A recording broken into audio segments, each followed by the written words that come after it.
symbolic procession yesterday after a Brahman or Parikrama as it is called. Ram Lala's idol was placed in the Garbhagriha, and today this morning the rituals already have begun, part of the consecration ceremony in fact. Shivani is joining us with more on that. Shivani, before I come to you, I am being told that we are also joined by Seer Devaki Nandan Thakur. Let's quickly go across to him. Devaki Nandan Thakur जी, बहुत बहुत शुक्रिया आपका समय हमें देने के लिए। 550 साल बाद रामलला गर्भगृह में, और जैसा कई लोग कह रहे हैं कि अपने घर लौट रहे हैं, तो पहली तो आपकी भावना किस तरह की है? प्राण प्रतिष्ठा पर क्या आप अयोध्या में ही इस वक्त मौजूद हैं? मैं यहाँ अयोध्या में ही हूँ।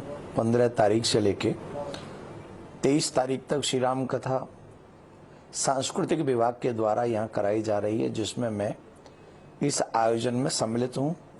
और भगवान श्री राम मानवों को क्या शिक्षा देते हैं, हमारी तरफ से प्रयास किया जा रहा है इस कथा के माध्यम से कि हम भगवान श्री राम के मर्यादित चरित्रों का वर्णन राम कथा के माध्यम से भारत के, विश्व के जितने भी युवा हैं जो अपना जीवन अच्छा व्यतीत करना चाहते हैं, उनको हम ये रामचरितमानस के माध्यम से बता सकें, जिसे आधुनिक युग में जो संसाधन है इंटरनेट इत्यादि के, लाखों लोग नित्य इस कथा को सुनते हैं।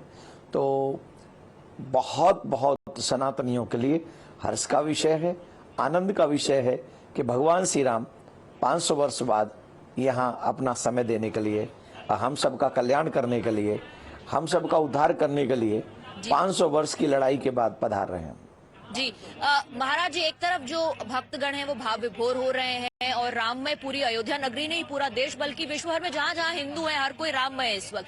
लेकिन राजनीतिक बयानबाजी भी जमकर हो रही है। कोई कह रहा है कि 4 किलोमीटर दूर मंदिर बन रहा है, कोई कह रहा है अधूरे मंदिर में प्राण प्रतिष्ठा हो रही है। हालांकि ट्रस्ट की तरफ से जवाब दिया जा रहा है, लेकिन आपको क्या लगता है ये जो नैरेटिव है या जो इस तरह के बयान राजनीतिक पार्टियों की तरफ से, विपक्ष की तरफ से आ रहे हैं, क्या मायने इसके, क्यों इस तरह की बयानबाजी हो रही है?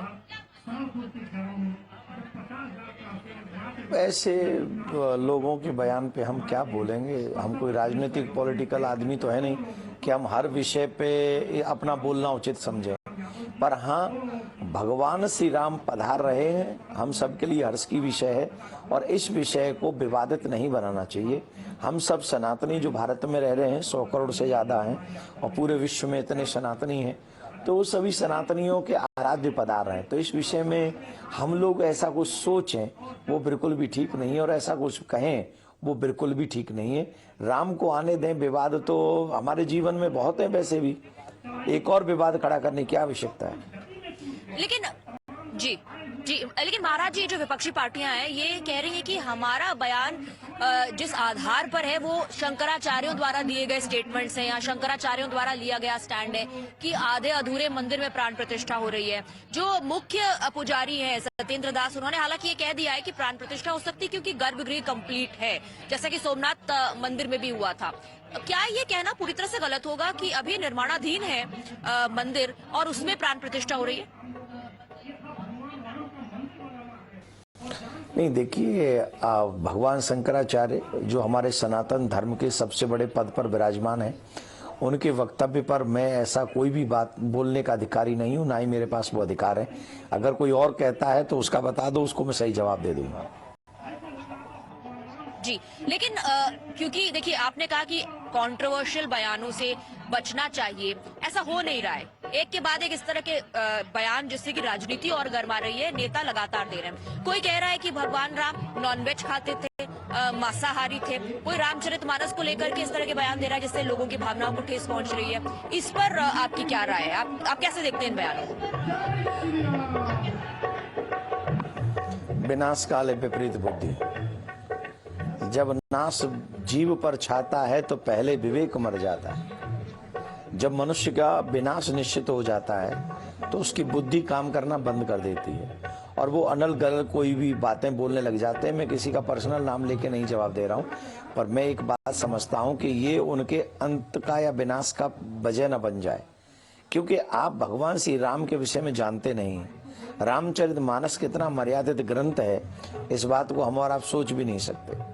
भगवान श्री राम की मर्यादा कितनी बड़ी है, वाल्मीकि रामायण में स्पष्ट प्रमाण मिलता है कि भगवान श्री राम की तो बात छोड़ ही दीजिए, कोई भी रघुवंशी न मदिरा पान करता है और न मांस ग्रहण करता है। मदिरा मांस से जो परे हैं वही रघुवंशियों को सच्चा रघुवंशी कहा गया है।